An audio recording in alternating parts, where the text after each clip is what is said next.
un misterio es el que hemos vivido en estos últimos meses, con esa famosa pandemia en la que todavía estamos sumidos y que todavía tiene sus secuelas. Entonces he querido que esta charla vaya sobre epidemias, pero no sobre epidemias para meter miedo a nadie, que ese no es mi objetivo, sino sencillamente para darnos cuenta de que esto no es algo único, que no es algo insólito, que no pensemos que qué mala suerte hemos tenido, que nos ha tocado una pandemia. Ha habido muchísimas más en la historia, pero es que a la vez que ha habido pandemias interpretadas como han sido interpretadas, se han encontrado los remedios adecuados dentro de la concepción científica que se tenía en cada momento para salir del apuro. Y además, no solo para salir del apuro y no morir y salir indemne, sino pensando que las pandemias era un motivo de reflexión, era algo que llegaba muchas veces pues provisto de esa ira divina, ¿no? Porque se pensaba que el pueblo algo había hecho para que le ocurriera una desgracia de estas características y, por lo tanto, daba pie para que el pueblo pensara qué hemos hecho para merecer esto.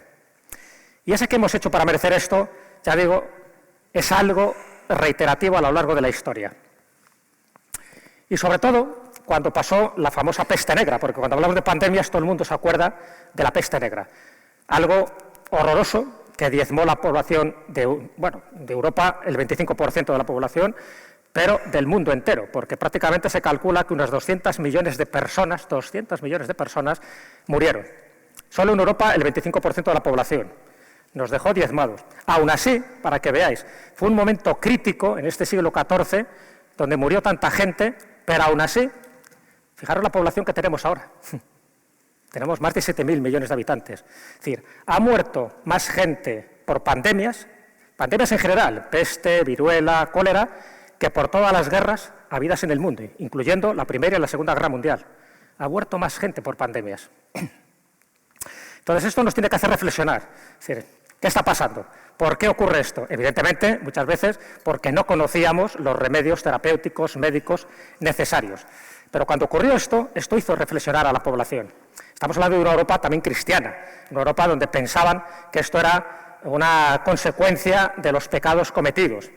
Pero es que había poblaciones, por ejemplo, lo que era Barcelona de aquella época, que más o menos tendría unos 50.000 habitantes, se perdió el 70% de la población. Venecia, con sus canales, le pasó lo mismo, el 70% de su población. En muchísimos lugares, prácticamente el 50, el 40, o sea, el palo fue gordísimo. Lo digo un poco para que reflexionemos cuando decimos esta pandemia, qué mala suerte y tal. Efectivamente es una desgracia porque hay mucha gente que ha perdido familiares y tal. Pero a nivel cuantitativo, ha habido pandemias en el pasado terroríficas. Antes de esta estaba la de Justiniano, del siglo VI, la famosa plaga de Justiniano, que también asoló prácticamente toda la población.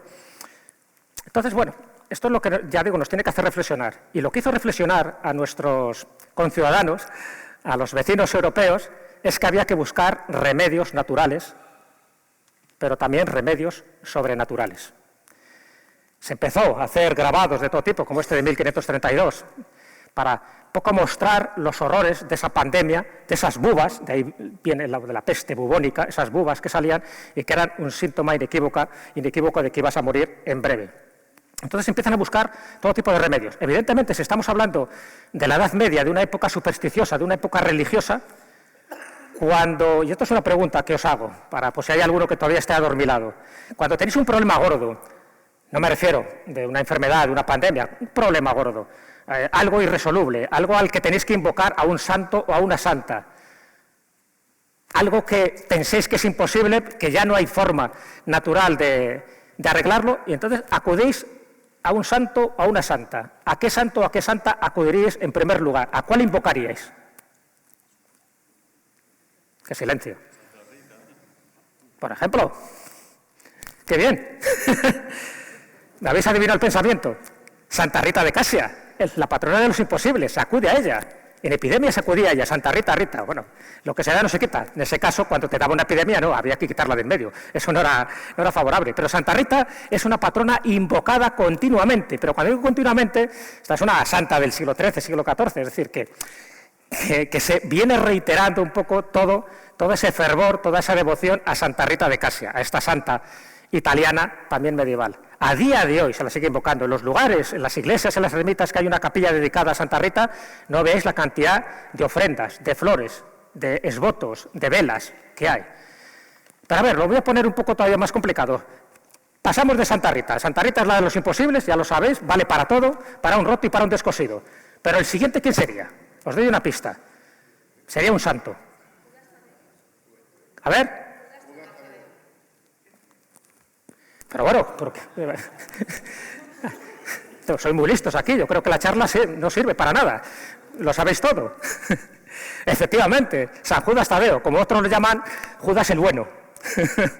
También, para lo imposible. Claro, es que aquí estamos hablando de un santo de hace 2000 años, de Galilea, en fin, un discípulo de Jesús, pero todavía se le sigue invocando a San Judas Tadeo. De hecho, en Madrid hay una iglesia que está justo al final de la calle Atocha, donde cada miércoles o cada jueves se le sigue así reverenciando. Hay unas colas tremendas para rezar y para coger una estampita como esta a San Judas Tadeo. Y era, y es, un santo invocado para epidemias, para cualquier contratiempo, para cualquier circunstancia. Es decir, recurrimos a elementos sobrenaturales porque pensamos que eso es lo que nos va a dar la salvación. No sé si se ve bien ahí. Santos protectores y auxiliadores, para que veáis. He hecho aquí un pequeño resumen donde entraríamos ya específicamente relacionados con plagas, con epidemias y sobre todo con epidemias pestíferas. San Roque, efectivamente, San Roque de lo más invocado, San Cristóbal, San Quirino de Neus en Alemania, San Antonio Abad, que también sirve para todo, San Edmundo Mártir, San Damián de Mocolay, por ejemplo, para la lepra. Son unos pocos que he puesto aquí, pero para que os des cuenta de que en cada sitio, cuidado, tienen sus santos específicos. Y en España, que lo voy a limitar un poco pues, a lo que yo conozco, que es España, y los lugares donde se invoca y se implora a estas divinidades, pues se hace siempre con una especie de devoción y de ritual muy preciso, porque es lo que se llaman los votos de villa. Bueno, fijaros, esto es una fábula, que a lo mejor no conocéis. Félix María Samaniego, ya sabéis, el gran escritor, pero también fabulista del siglo XVIII, que además rivalizó con Iriarte, como suele pasar en estas cosas, los dos escribían fábulas y los dos se llevaban muy mal. Bueno, pues Samaniego hace una fábula que es muy representativa. Ya sabéis que las fábulas tienen su moraleja. Y entonces él hizo una fábula menos conocida, posiblemente muchos no la conozcáis, que trata sobre eso, sobre los animales con peste. Esta es del siglo XVIII. Bueno, la peste ha estado presente prácticamente en todos los siglos, ¿no? Hay siglos muchísimo con más incidencia mortífera, como es el siglo XIV, como fue el siglo XVII, pero en el siglo XVIII él escribe esta fábula.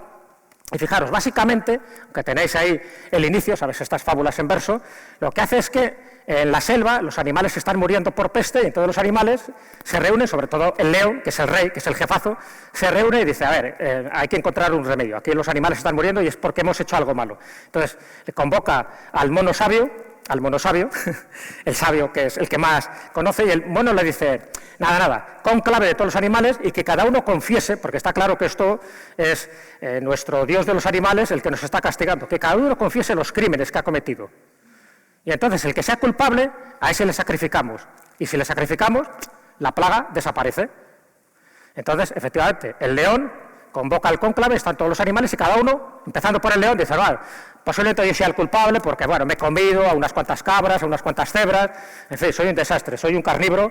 Entonces, cada animal va de, no, seguro que es por mi culpa, porque yo también, fíjate, las tropelías que he hecho, he asesinado a no sé quién, he comido a no sé cuántos, cada animal va contando lo suyo. Y el último animal, en el cónclave, es el burro. Entonces el burro entra allí, tranquilo, relajado, ya cuando todos habían confesado sus pecados y sus crímenes, y el burro dice, pues hombre, no sé, yo me he comido unas cuantas espigas de trigo. Y todos se le quedan mirando y dice, ajá, ya sabemos que él ha sido el culpable. Y efectivamente, destripo porque hago spoiler, porque es una fábula, al final acaba siendo sacrificado el burro. Es decir, moraleja, que cuando hay alguien defenso, cuando alguien no tiene unos argumentos de peso y los malotes están detrás y son los que toman las decisiones, ya sabéis que el que paga los patos siempre es un chivo expiatorio. Al final, en este caso, fue el burro. Fijaros que la pandemia, en esa pandemia del siglo XIV, ¿sabéis a quién le acusaron de todo esto, de esta especie de pecado, de maldición? A los judíos. Siempre se busca un chivo expiatorio para culparle, para justificar el por qué esto se está produciendo. Y por lo tanto hay que sacrificarle, porque así se pensaba en nuestras épocas. Pero cuidado, no es algo del pasado. A día de hoy todavía se sigue teniendo esa concepción. Y bueno, lo que os decía, en España, quiero poner varios ejemplos. Fijaros, esta Virgen de las Epidemias, un cuadro de la Escuela de Ribalta. ¿Hay alguien de Valencia aquí? ¿Solo una? Por eso, en Valencia, esta es una Virgen menos conocida, porque ya sabéis que la patrona de Valencia es la Virgen de los Desamparados. Ahí la tenéis. Pero, a la vez, ahí tenéis esa especie de aleluya, de esos papeles o manuscritos que salían en su momento para invocar la protección, en este caso de la divinidad de Nuestra Señora contra la peste. Fijaros que es muy específico, contra la peste. ¿Y qué ocurre? No sé si veis un poco la imagen de arriba. Veis que hay como una serie de flechas que están lanzadas y hay un manto protector para que esas flechas ponzoñosas no caigan sobre el pueblo. Aquí se ve un poco, tipo flechas, más serían como una especie de llamas, de fuegos, pero al final la simbología es que eran flechas que tenían que ser protegidas por, en este caso, una entidad protectora femenina, que era la Virgen. La Virgen de los Desamparados siempre se ha utilizado como protectora de cualquier calamidad. Ya sabéis que se crea la cofradía a partir del siglo XV por el hermano Jofré. Es el primero que crea en el mundo, por supuesto en España, pero también en el mundo, la primera cofradía, la primera hermandad para auxiliar a los débiles mentales, a los pobres, a los menesterosos, a los hambrientos. Es decir, creó el primer psiquiátrico del mundo. Y como tenía que tener una advocación mariana, se creó esta escultura, esta imagen, y desde ese momento se convierte en la patrona de Valencia, que sirve para todo también. Es una virgen invocada para cualquier cosa. Pero es menos conocida la otra. Y lo he puesto un poco para que veáis cómo se pensaba. A ver, esto forma parte de la mitología griega. Apolo decía que cuando estaba enfadado con la humanidad, lanzaba unas flechas ponzoñosas para fastidiarle. Dice, bueno, no habéis cumplido mis deseos, os lanzo unas flechas y allá vosotros, a ver cómo os protegéis. Fijaros qué metáfora más simple, ¿no? Pero más eficaz. Lanzan flechas, Apolo, claro, cuando se cristianiza, Apolo ya no es Apolo, ya son ángeles, incluso Dios, o es alguien que está tirando flechas siempre porque hemos cometido alguna maldad, hemos cometido alguna deslealtad, algún pecado, y por lo tanto somos castigados por la divinidad. Esto pasaba en la época pagana y pasaba en la época cristiana. Entonces, ya os he dicho que San Roque es uno de los santos más invocados, pero si lanzan flechas y esas flechas las tiene que proteger una entidad divina, como en este caso es Nuestra Señora, contra la peste, si hablamos de flechas y hay que buscar a un santo protector, ¿en quién pensaríais? Un santo que le representa con muchas flechas en el cuerpo. Oye, dais en el clavo siempre. Y mi pregunta es, ¿qué rayos o qué flechas pinta San Sebastián protegiendo contra la peste? Porque San Roque, bueno, luego comentaré, puede tener su punto porque era médico, porque, bueno, enseñaba a sus bubas, ya sabéis que enseña la rodilla izquierda, bueno, pero San Sebastián, ya sabéis, son los dos santos más invocados, para la peste me refiero en concreto, que San Roque y San Sebastián. ¿San Sebastián por qué? ¿Qué tiene que ver esta imagen? Aquí tenéis una del Greco, aquí tenéis otra renacentista. ¿Por qué San Sebastián? Que, por cierto, y esto es muy importante, ¿pensáis que el martirio de San Sebastián, que fue cuando le clavan estas flechas, como consecuencia de ese martirio, muere? No muere. Él no muere así, él muere apaleado. Lo de San Sebastián, la verdad es que se lo tenía que hacer mirar. Es un santo casi para una serie, porque él sabéis que era un legionario romano, era además jefe de una corte, él se convierte al cristianismo y entonces el emperador le dice, pues venga, te vamos a sacrificar porque tú no adoras a nuestros dioses, adoras a un nuevo Dios y por lo tanto te vamos a matar. ¿Por qué? No renegó de su fe. Y lo que hacen es que le colocan en un poste y le lanzan todo tipo de flechas. Los discípulos, cuando se acercan, no ven que está muerto. Él está vivo. Él sobrevive a este martirio. ¿Y qué es lo que hace San Sebastián? Sebastián en ese momento, todavía no era santo. Pues no se le ocurre otra cosa. Hay que pensar, como un santo. Dice, voy otra vez al emperador, a ver si esta vez le convenzo.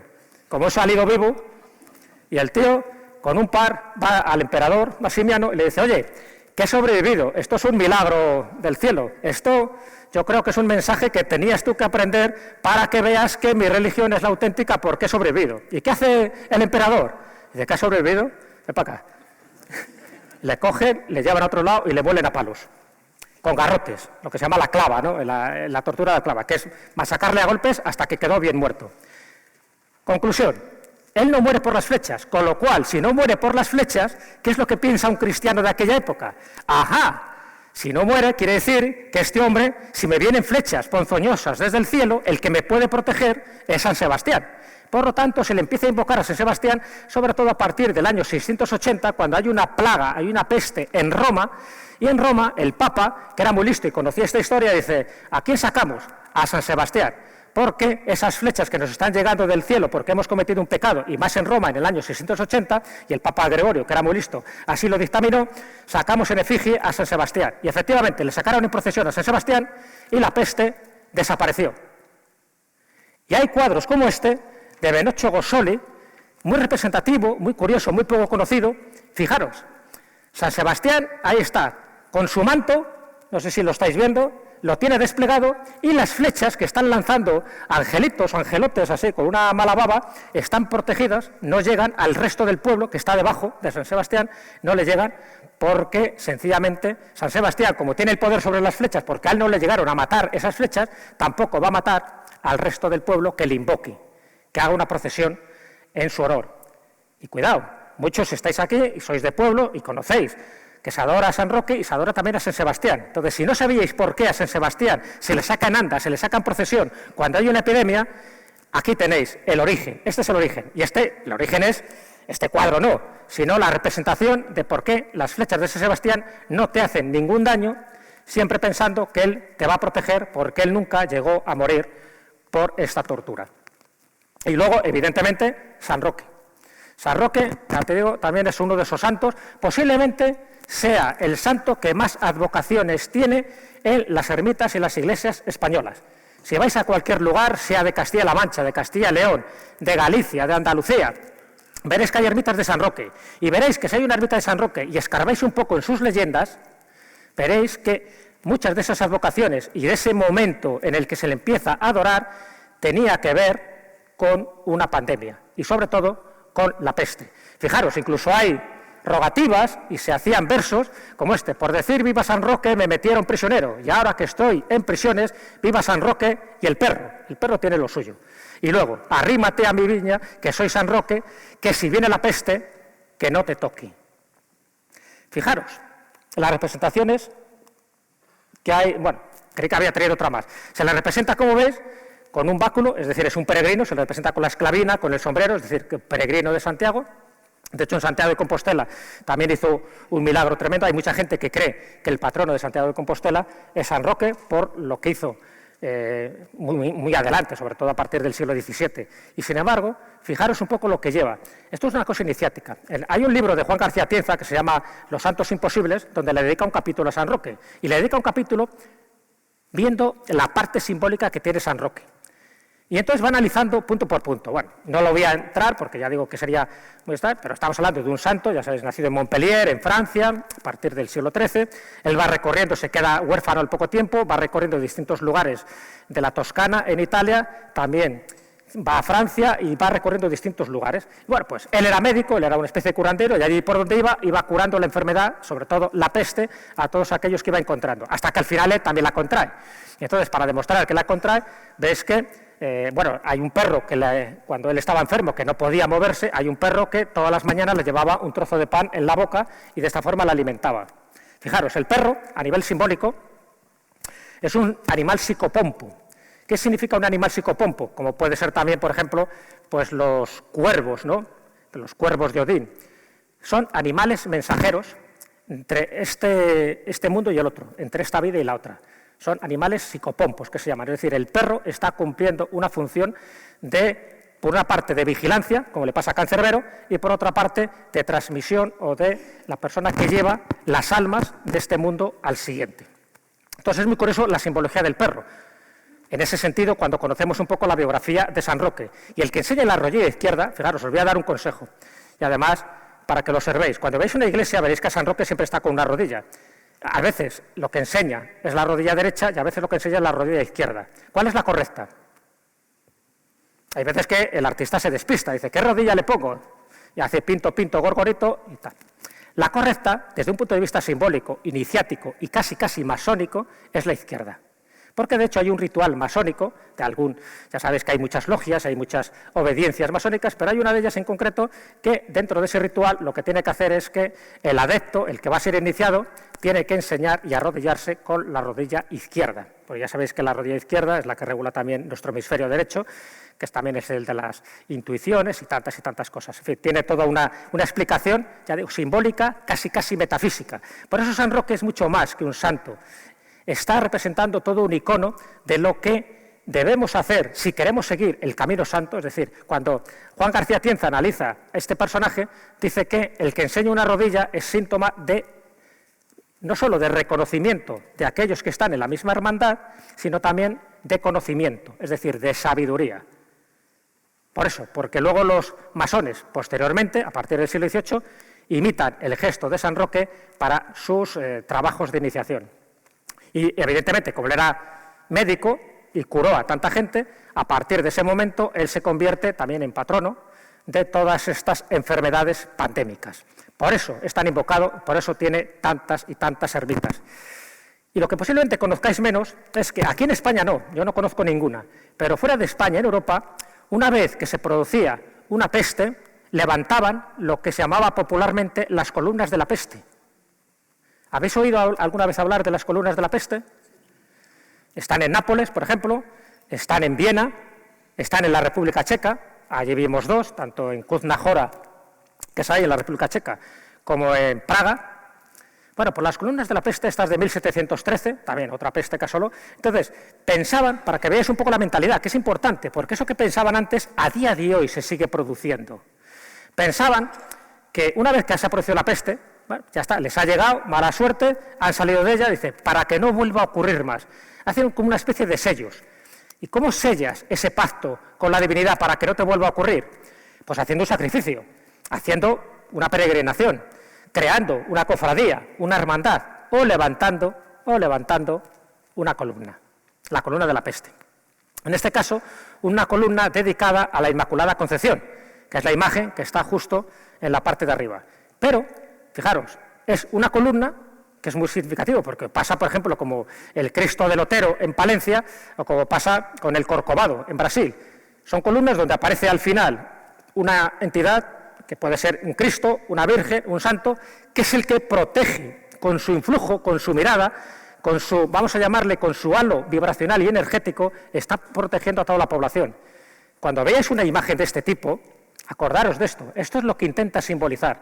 Pero claro, no solo sirve que coloques a la Inmaculada Concepción en la cúspide, justo debajo, que aquí no se ve bien, hay una serie de santos, son santos protectores de Bohemia, porque de alguna forma esos santos están como implorando, en este caso, a la imagen mariana para que no vuelva a ocurrir una pandemia de esas características. Esto se levanta en 1713 y algunos de los santos que están ahí justo debajo sería San Wenceslao, que es uno de los patrones que tiene Bohemia, y estaría San Juan Nepomuceno, también otro de los santos muy invocados allí, aquí no, pero allí desde luego, porque además en el puente este de Praga, el puente famoso, hay todo un relato, toda una historia de San Juan Nepomuceno, como al final salvó a uno que fue despeñado por el puente. Por lo tanto, es un santo para ellos muy importante, y evidentemente esta columna de la peste sirve para eso, para proteger, una especie de antena apotropaica, antena de protección. Lo mismo que pasa con la columna de la peste de Viena, la Susale, esta como se llama, ¿no? A saber cómo se dirá en alemán. Pero hace lo mismo. Lo que pasa es que esta, fijaros, característica, no tiene arriba a la Inmaculada Concepción, tiene a la Santísima Trinidad. Y justo debajo, lo mismo, hay un montón de ángeles, en este caso la encarga Leopoldo I, esta es una columna anterior, de finales del siglo XVII, y lo que hace es que se le ve a Leopoldo I arrodillado, rezando a los santos protectores de la zona, de Austria, y a la vez hay 9 ángeles que de alguna forma están protegiendo toda la columna. Fijaros que es una columna, en fin, muy barroca, muy historiada, pero lo que busca era eso, meter a muchos santos, porque pensaban que cada representación que tú hagas de un santo, sea en escultura o sea en pintura, está haciendo una función de protección, que es un poco lo que pasa con las meninas, por ejemplo, de Velázquez. Las meninas de Velázquez es un cuadro que está hecho con unos códigos astrológicos perfectos. ¿Para quién? Para proteger a la infanta Margot, a la infanta Margarita, que es la que está en el centro. Y por eso todo el cuadro tiene una disposición de la constelación de Aurora Borealis. Hay mucha gente que esto lo desconoce. Es un cuadro que no solo está representando una obra de arte, no solo está representando a la familia real, sino que está representando que a esa familia hay que protegerla. ¿Y cómo se la protege? A través de símbolos, a través de elementos mágicos, vamos a llamarlo así, ¿no? Por eso es importante. Aquí lo que hacíamos no eran columnas de la peste, pero sí poníamos columnas dedicadas a un santo o a un ángel que la población pensaba que les había salvado. Por ejemplo, esta. ¿Alguien de Córdoba? ¿Hay aquí? ¿Algún cordobés? Ven. Conocerás los triunfos de San Rafael. ¿Por qué hay triunfos de San Rafael? Conoces la historia, me imagino. Muy poco, es que llevo aquí ya mucho tiempo. ¡Ay, qué cordobesa! Fijaros, vais a Córdoba y encontraréis esto que se llaman triunfos de San Rafael. No uno, ni dos, hay más de una docena. ¿Por qué? Algún artista le dio por decir, vamos a poner aquí estatuas de San Rafael, como está barato, ya tenemos aquí hecha el molde, pues vamos a hacer unas cuantas, ¿no? No, no es por eso. Es porque ocurrió, bueno, ahí la historia es muy curiosa, muy llamativa, muy documentada además, porque los textos están, yo he accedido a los textos originales. Tiene que ver primero con 1278, con San Simón de Sousa, se le aparece este arcángel, este ángel que es San Rafael, curioso que le llame San Rafael cuando es un ángel, que tiene una categoría superior, pero bueno, le llaman San Rafael, pero está por encima, sería todo un arcángel. Se le aparece en el siglo XIII, 1278, y le dice, porque por entonces estaba pasando una epidemia, Córdoba, le dice, vengo de parte de Dios y te voy a eliminar esta pandemia, a cambio de que tú me hagas una escultura y que esa escultura se vea en todo el orbe, en todo el territorio cordobés. Le hizo caso a medias, aún así siguió habiendo pandemias y justo 3 siglos después, en 1578, esta es la aparición más llamativa, porque fueron varias apariciones, San Rafael se le aparece a un sacerdote, Andrés de las Roelas, así se llama, lo deja escrito. También Córdoba estaba padeciendo una pandemia en aquella época de peste, y otra vez aparece San Rafael, Andrés de las Roelas, ya digo, varias veces, porque al principio no se lo acaba de creer, y le dice lo mismo. Dice, soy Rafael. Dice, en nombre de Jesucristo resucitado, hay un triunfo que es el más importante dentro de Córdoba, que aparece, aquí está, son fotografías mías, está una tomada, como ves, ahí, de cúbito supino casi, y el texto donde ahí te dice claramente que por Jesucristo resucitado, Él es el ángel, es Rafael, y que por encomendación de Dios está diciendo que va a proteger a esta ciudad, a este lugar, de cualquier epidemia, siempre y cuando su efigie, la efigie de San Rafael, aparezca en los lugares públicos, en los lugares reconocibles, para que sea visible desde cualquier ángulo. Y desde ese momento, ya estamos hablando del siglo XVI, es cuando se empiezan a erigir, a construir estas columnas, y siempre encima, en la cúspide, San Rafael. ¿Y es verdad que ha cumplido su propósito? Efectivamente, ha cumplido su propósito. Peste ya no ha habido desde ese momento en Córdoba. Ha habido otras cosas, evidentemente también el coronavirus y tal, pero lo que era la peste, lo que era ese mandato o esa condición que puso San Rafael para que, si se le construía esas efigies, ya no hubiera ese tipo de pandemia, efectivamente cumplió su palabra. En Córdoba están libres de la peste. Se ha llegado otro tipo de calamidades. Fijaros, uno de los elementos a los que más destacan la protección de San Rafael no es tanto luego con, bueno, pues alguna gripe que ha habido, por supuesto la gripe española de 1918, en fin, eso afectó a todo el mundo, pero peste no. Pero una de las cosas que dicen los cordobeses que realmente sintieron la protección de San Rafael, ¿sabéis cuándo fue? El 1 de noviembre de 1755. Pregunta de examen, ¿qué pasó el 1 de noviembre de 1755? Efectivamente. El terrible, el espantoso, el pavoroso terremoto de Lisboa, que sabes que asoló, bueno, Portugal la dejó hecho un cromo y muchísimas partes de España, sobre todo toda la parte que estaba más cerca de Portugal, incluso Cádiz. También en Cádiz hay toda una historia de un milagro, de un tsunami que también es parado por la Virgen de la Palma, pero bueno, esa es otra historia. Bueno, pues en Córdoba, que pilla relativamente cerca, prácticamente no sufrió ninguna de las consecuencias de ese devastador seísmo. Y lo atribuyeron, cómo no, a San Rafael, porque eso fue en Córdoba, pero en los lugares cercanos a Córdoba sí que sintieron y se derrumbaron muchísimos edificios ese 1 de noviembre de 1755. Por lo tanto, para un cordobés, tú no le digas que San Rafael no sirve para nada o que esto es un ornamento artístico sin más trascendencia. Para ellos tienen claro que San Rafael es su santo protector contra cualquier epidemia o contra cualquier calamidad. Fijaros, he puesto varios también, ahí se ve mejor. Córdoba, ahí tenéis a San Rafael, en Zamora a San Miguel, en Ayora, en Valencia, ahora os contaré, el Santo Ángel, extraños forasteros y peregrinos que de vez en cuando aparecen por una población y les dicen que tienen que rezar o que tienen que excavar en tal lugar que sale agua, ese agua es salutífera, es terapéutica y les evita también la pandemia. San Sebastián, en el Toboso, en Tosa del Mar, en tantos y tantos lugares. San Pablo, en Écija, en Sevilla. San Roque, los votos de Villa, votos de promesa, en multitud de lugares de España y de Italia. En Huesca, el Cristo de los Milagros. En Málaga, el Santo Cristo de la Salud. En Valencia, la Virgen de las Epidemias, que os he comentado antes. Granada, el Cristo de la Salud. En Ceuta, la Virgen de África. En Estepa, la Virgen de la Asunción. Y tantos y tantos. He puesto solo algo, nada, una pequeña sinopsis, pero para que os deis cuenta que en cada lugar tienen a alguien que consideran a pies juntillas que les defiende. Bueno, pues una vez dicho esto, ¿vale? Y voy a ir breve porque al final el tiempo es el tiempo y como veis la charla da mucho de sí. Bueno, pues muy bien, ¿qué remedios hay? ¿Vale? Ya está, ya sabemos que de vez en cuando esto ocurre y ¿qué remedios hay? ¿Qué remedios ha propuesto el ser humano? Ya os decía al principio, hay remedios naturales y remedios sobrenaturales. La medicina de aquella época, estos famosos trajes del doctor Peste, que los habréis visto en alguna película, incluso en los carnavales de Venecia, sabéis que muchas veces también se utiliza este tipo de máscara. Un poco rememorando lo que ocurría en el siglo XVII cuando hubo esa famosa peste que diezmó la población de Venecia y que la dejó, pues, en fin, hecho un cuadro, en principio, ya sabes, porque las aguas muchas veces son focos de infección de este tipo de enfermedades. Bueno, pues aquí tenéis este traje, como veis, protegido, un traje ahí de cuero, con guantes, pero sobre todo la máscara, que es muy llamativa. ¿Por qué se colocaba esa máscara? ¿Para meter miedo? No, os lo digo muy rápidamente. Se pensaba en aquella época, siglo XVII, que es cuando se empieza a institucionalizar esta vestimenta, ¿no?, por parte de los médicos, por eso lo llamaban el doctor Peste. Cuando alguien se acercaba así, dice, uy, malo, el enfermo ya tiene mala cara. Bueno, pensaban que los pájaros eran los transmisores de esta enfermedad. No se sabía, todavía no se conocía que la peste la causaba una bacteria, ¿no?, la Yersinia pestis. No se conocía en aquella época. No se conocía que se transmitía a través de las pulgas, que las pulgas lo transmitían a los ratones, que los ratones luego, pues, en fin, iban haciendo devastaciones.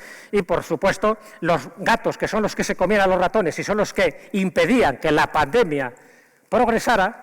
Sin embargo, en la Edad Media y en la Edad Moderna la tomaron contra los gatos. Mataban a los gatos pensando que los gatos eran este tipo de animales, los familiares que se llamaban de las brujas y que eran los causantes de la epidemia, cuando realmente los gatos, al comerse a los ratones, es lo que evitaban que se propagara la bacteria a través de las pulgas. Pero bueno, en aquella época, en el siglo XVII, pensaron que esto era lo más adecuado.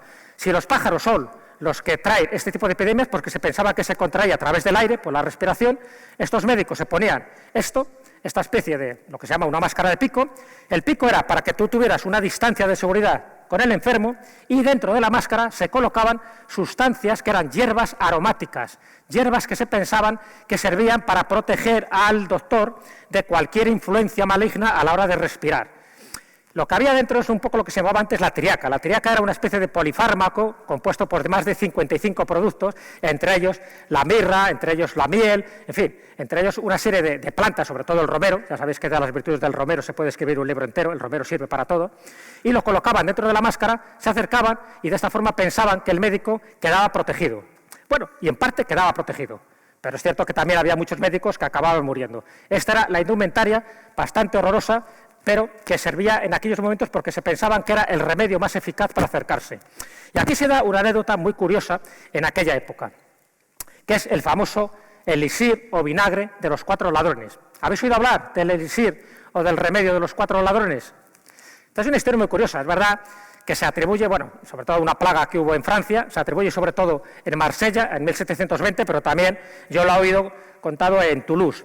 Da igual. El hecho es que cuando existe esta plaga en Marsella, sabéis que cuando hay una plaga, cuando hay una epidemia, siempre hay listillos que se quieren aprovechar de esa circunstancia. Ahora los llaman comisionistas. Pero en aquella época había gente que cuando moría la gente, como morían, es decir, de una forma rápida se les enterraba, había ladrones que iban a las tumbas donde se había enterrado a esta gente en fosas comunes y les robaban todo tipo de joyas, de avalorios, en fin, de lo que tuviera, ¿no? Entonces había 4 ladrones que se dedicaban a eso. Entonces, iban a las tumbas, iban a los cementerios y por la noche robaban. Entonces la cosa no estaba ahí, o sea, al final les capturan, les meten presos, pero lo que llama la atención al tribunal es decir, a ver, vosotros estáis robando pertenencias de personas que han muerto por peste, pero vosotros no habéis muerto por peste. Y los ladrones dicen, es que tenemos un secreto. Y el tribunal dice, ¿que tenéis un secreto? Dice, sí, tenemos un secreto, por eso no morimos de peste. Y el tribunal dice, cuentarlo. Dice, ya, si nos dejáis libres, sí. Condición. Y el tribunal dice, vale. Y les da el secreto, a cambio de su libertad. ¿Y cuál es el secreto de ese vinagre de los 4 ladrones, como así se empieza a llamar? Que, por cierto, se sigue utilizando y se sigue fabricando. Bueno, pues básicamente, a ver, yo he encontrado varias recetas, ¿no? Pero básicamente lo que te dicen era que se utilizaba como ingrediente principal vinagre de sidra, es decir, un vinagre blanco, junto con una serie de plantas y de hierbas aromáticas, entre ellas estaba el romero, la salvia, la angélica, el tomillo, la hierbabuena, y una serie también de especias, como el clavo de olor o la canela. Todo eso, con las proporciones adecuadas, macerado durante 15 días, luego te lo dabas en las manos, te lo dabas en las orejas, te lo dabas en la nuca y te lo dabas en ciertas partes del cuerpo y quedabas inmunizado. Y efectivamente, estos 4 ladrones quedaron libres y no fueron ejecutados. Y esa fórmula que dieron los 4 ladrones se publicó en los muros, en las murallas de Marsella, para que todo el mundo aprendiera la receta, tomara nota, lo hiciera y se evitó, gracias a eso, a ese remedio terapéutico, se evitó que la gente muriera a mansalva. Por eso se ha convertido en un elixir, en una especie de vinagre, ¿no?, muy protector. Tiene su lógica, porque el vinagre es un antiséptico. El vinagre es verdad que repele a los insectos, repele a las pulgas, por lo tanto, si tú ibas embadurnado de ese vinagre, que efectivamente te debía echar un olor nauseabundo, pero te evitaba esa contaminación, te evitaba que tú te contagiaras, ¿no? Ya te digo, cuando todavía no se sabía qué eran las pulgas. Mira lo que cuenta Daniel Defoe. Daniel Defoe tenía unos 5 años cuando ocurre la famosa pandemia, ¿no?, de Londres, entre 1665 y 1666, mueren 70.000 personas solo en Londres, 70.000, más de 100.000 en toda Inglaterra. Y lo que dice en esta obra, que lo recomiendo, porque ya sabéis que Daniel Defoe, todo el mundo le conoce por Robinson Crusoe, pero también escribe otras obras, como este. Bueno, pues él lo que dice es que en aquel famoso año de la peste, esa gran pandemia que ocurrió en Inglaterra, la gente lo que hacía para preservarse de esa enfermedad era que tenía que mascar tabaco y ajo. Iban mascando tabaco y ajo. Y luego se daban un vinagre rancio por todo el cuerpo. Y dice que con eso se libraban de la pandemia. Podría ser. O mejor el método de Boccaccio, con la peste, ¿no?, del siglo XIV, que se fueron a Florencia unos cuantos a contar cuentos eróticos. También, ya sabéis que cuando había una pandemia, lo que decían los médicos era, bueno, lo del vinagre está muy bien, pero lárgate lo más lejos posible y vete al campo. Y eso es como surge la obra del Decamerón, de Boccaccio, por si no lo sabíais. Boccaccio escribe el Decamerón a raíz de la pandemia de Florencia. Y bueno, más remedios. La cruz de carne de Zamora. ¿Algún zamorano?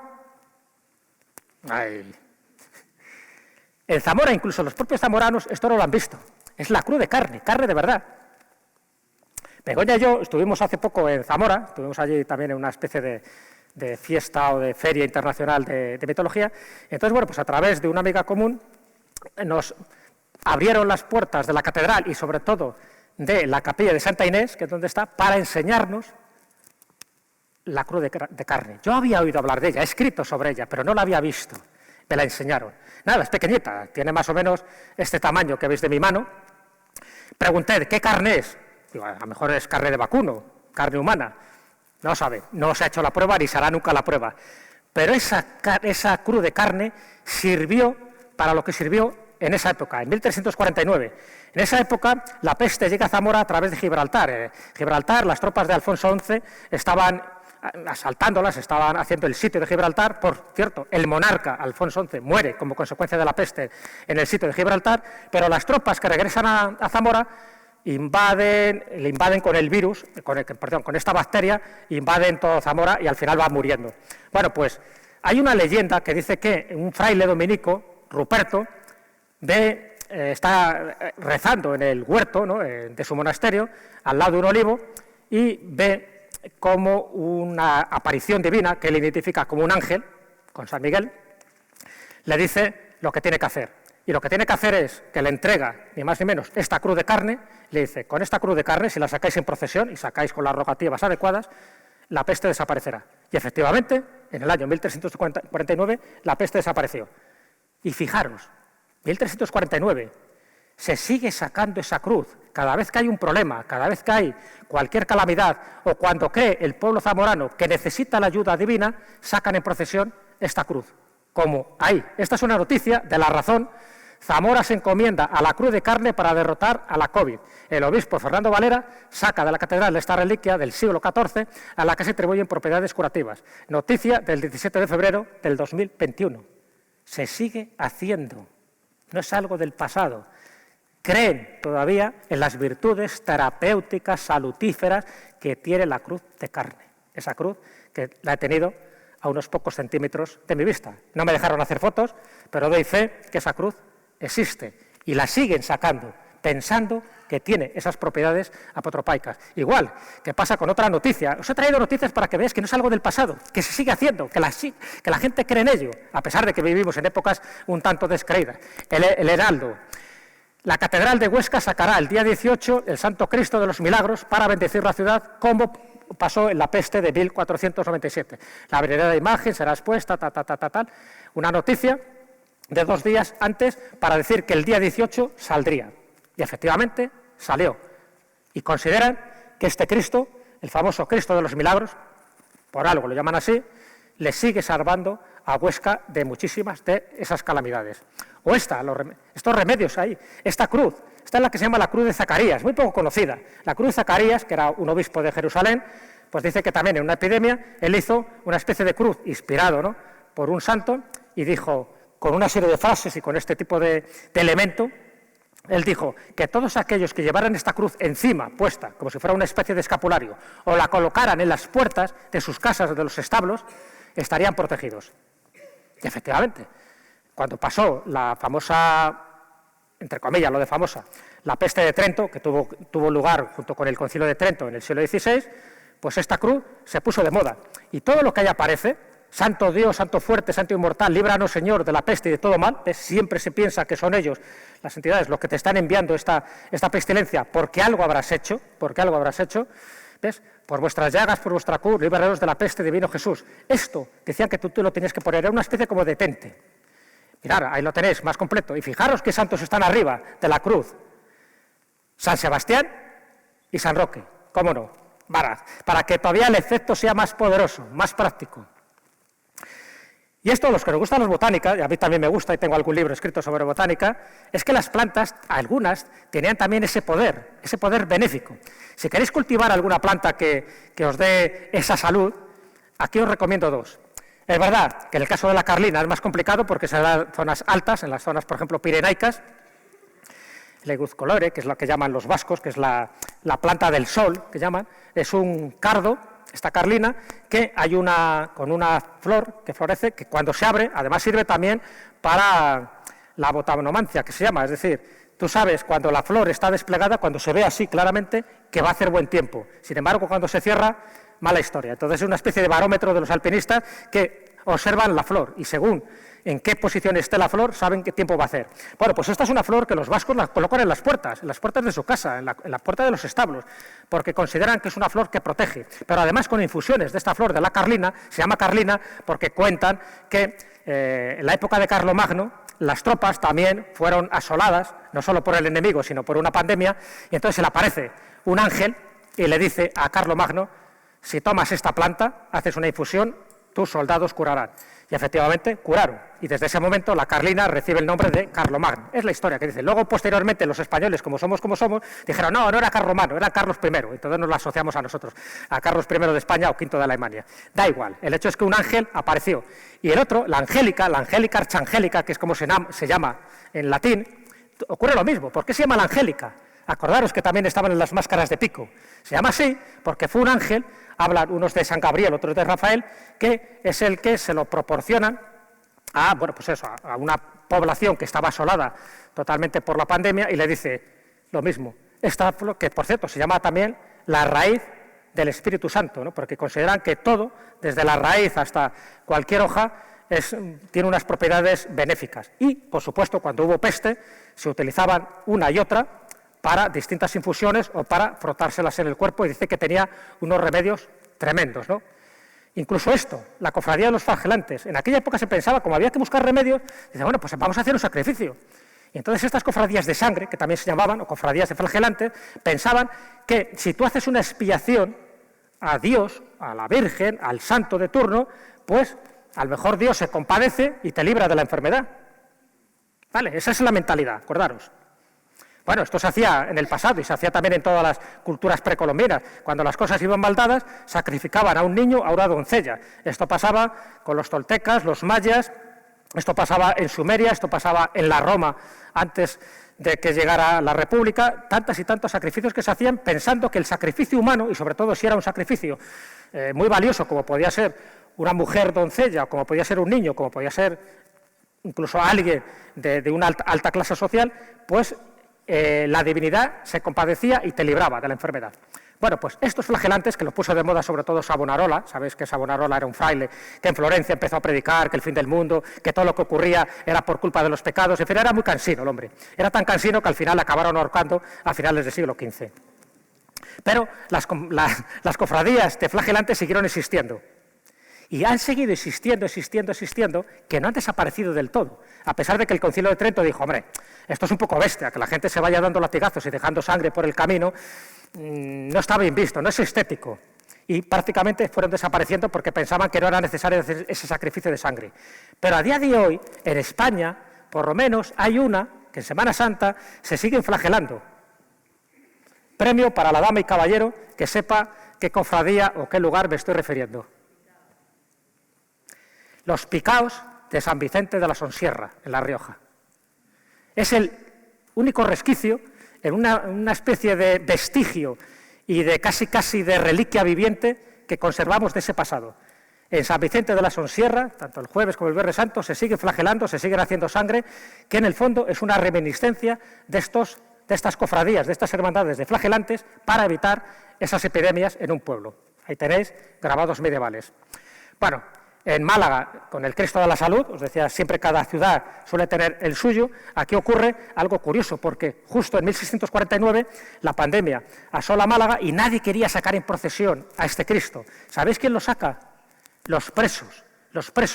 Claro, los presos tampoco tenían mucho que perder. Dicen, bueno, si vamos a morir casi de toda la forma, sacaron al Cristo. Le sacaron en procesión y justo cuando le vuelven otra vez a traer a la iglesia, la pandemia desaparece. Y desde ese momento, para que veáis qué importantes son los gestos, los rituales, los símbolos, desde ese momento, en agradecimiento, y sobre todo a raíz de Carlos III, cada año la cofradía del Cristo de la Salud libera a un preso. Se sigue manteniendo a día de hoy.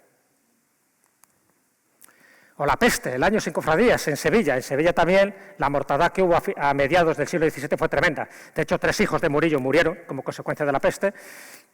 Y uno de los grandes escultores, que era Sánchez Montañés, también murió también como consecuencia de la peste. Bueno, pues en fijaros, es una revista religiosa, Más Pasión 7, siguen contando lo de qué pasó en aquella época.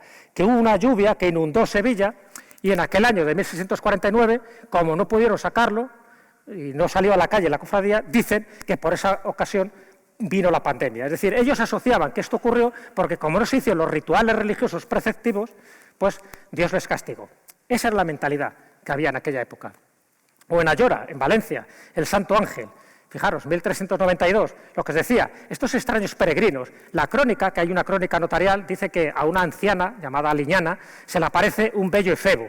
bello efebo, así lo dice. Y el bello efebo le da el remedio para curar lo que estaba ocurriendo, esa epidemia que estaba ocurriendo en Ayora. Le escribe una serie de cosas en la mano para que sea testigo de que sea un fenómeno sobrenatural, no le hacen ni caso, al final sí que acaban aceptando por una serie de gestos y de elementos que lo que vio esta anciana era cierto, que es lo que aparece en esta escultura, y a partir de ese momento, como se dan cuenta de que lo que le dice ese efebo, bello efebo, que identifican como un santo ángel, y por eso se llama así, el santo ángel, pues empezó a hacer pues muchísimas rogativas y muchísimas peregrinaciones, y de hecho, en algunas de las calles de Ayora aparece esto, el milagro del ángel.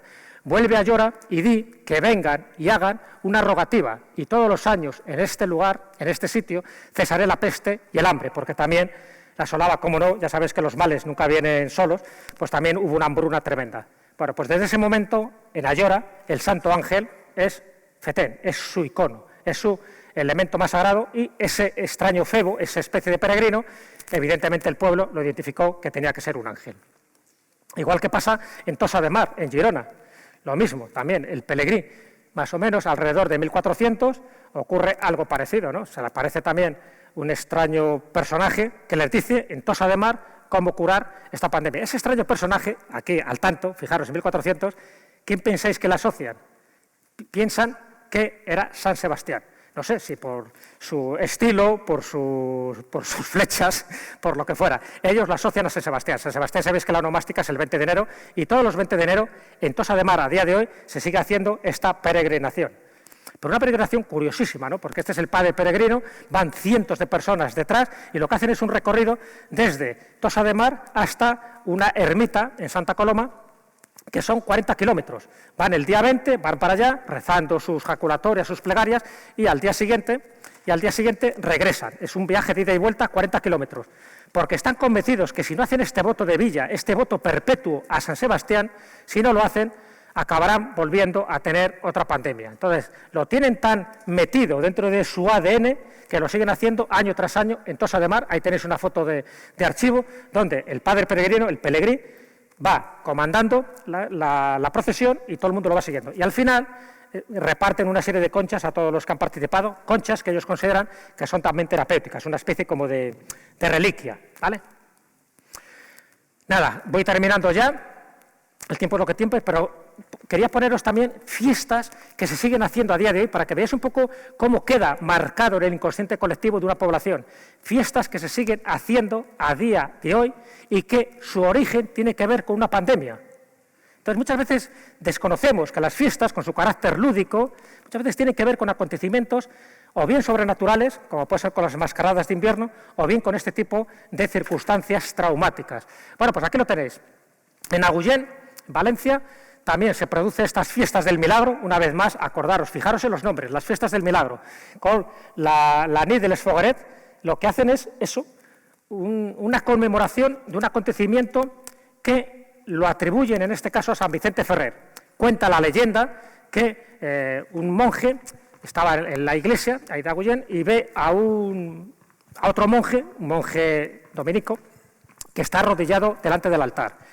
Se queda extrañado porque ahí no debería haber nadie a esas horas, ¿no? Y por la fisonomía y tal, asocia que debía ser San Vicente Ferrer, que ya había muerto, como os podéis imaginar, hacía tiempo.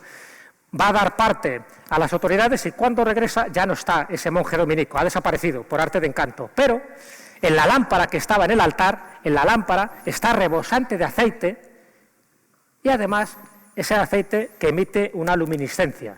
Entonces consideran que eso es un prodigio, que eso es un milagro. Y claro, como era una época de epidemia, creen que ese aceite, si tú te lo untabas en las ciertas zonas, en las bubas o por todo el cuerpo, te curabas de la enfermedad. Y efectivamente se curaban de la enfermedad.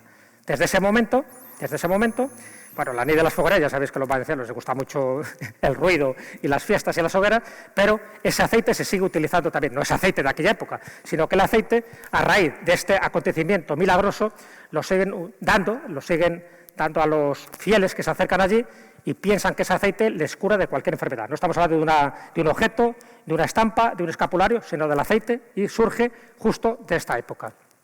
O la procesión del humo, en Arredillo, en La Rioja, desde 1888 Había una epidemia de cólera, de muchas cosas también, y lo que ocurre, esa viruela, una epidemia también de viruela y de viruela negra que llamaban, o sea, una variante de la viruela también tremenda. Ocurre lo mismo, es decir, se le aparece una entidad, una especie de extraño peregrino, y le dicen que si queman romero, es decir, se va ahumando con romero, pues al final se puede producir ese milagro. Entonces piensan que el humo, el sahumerio, produce ese efecto terapéutico y cada año, desde 1888, se produce la procesión del humo. Fijaros que cuando dice este remedio hay algo muy significativo, que os lo cuento para que veáis que se hizo una especie de ordalía. Decían, hay un santo determinado que es el que va a curaros, pero tenéis que averiguar qué santo es. Y ese santo es que tiene que salir en procesión, junto con el sahumerio, junto con el humo provocado por el romero. Bueno, como no saben qué santo es, porque en la iglesia había por lo menos 6 o 7 santos distintos, ¿qué es lo que hacen? Una ordalía. Entonces dicen, bueno, vamos a poner una velita a cada santo. Y aquella vela que se consuma más tarde, ese es el santo elegido por la divinidad. Y efectivamente, el que se consumió más tarde, la que duró más, fue la de San Andrés. Desde ese momento, oye, San Andrés, mano de santo, nunca mejor dicho. Y ya por terminar, esta fiesta de Almería, en Lublin, que habéis visto que es muy espectacular, porque sale San Sebastián, una vez más, el 20 de enero, sale San Sebastián y le tiran roscos, panes, qué cosa más indecorosa. Y bueno, y San Sebastián, con esa postura un poco tan extraña, va también lleno de panes y de todo, vamos, le faltan solo los peces. ¿Por qué se hace esto? Pues lo mismo, también, por una epidemia que también hubo una hambruna y muchísimas cosas. Como no te querías acercar a la gente, al pueblo, entonces los panaderos lo que hacían este tipo de rosquillas y la gente más pudiente desde los balcones, cuando pasaba la gente pidiendo limosna o pidiendo eso, que le diera un trozo de pan, se la tiraban desde los balcones. Y entonces pensaban que, bueno, con esto te protegías, pero a la vez San Sebastián, que era el patrono, que es el patrón de Lublin, pues era el que intercedía para que justo cuando ocurre ese incidente de tirar los panes para no contagiarte, desde ese momento el pueblo, por una parte, fue sanando de su enfermedad y por otra parte su economía se revalorizó, porque entonces los panaderos y todos aquellos que hacían pan dicen, esto es un chollo, porque ya venían de los pueblos de al lado pensando que esos panes, en el momento que tocaban al santo, como los tiraban y sacaban al santo en andas, en el momento que tocaban al santo, por la razón, adquiría ya unas propiedades sagradas. Curioso, ¿veis cómo funciona la magia? ¿Veis cómo funciona la religión? ¿Veis cómo funcionan los efectos terapéuticos? De esta manera.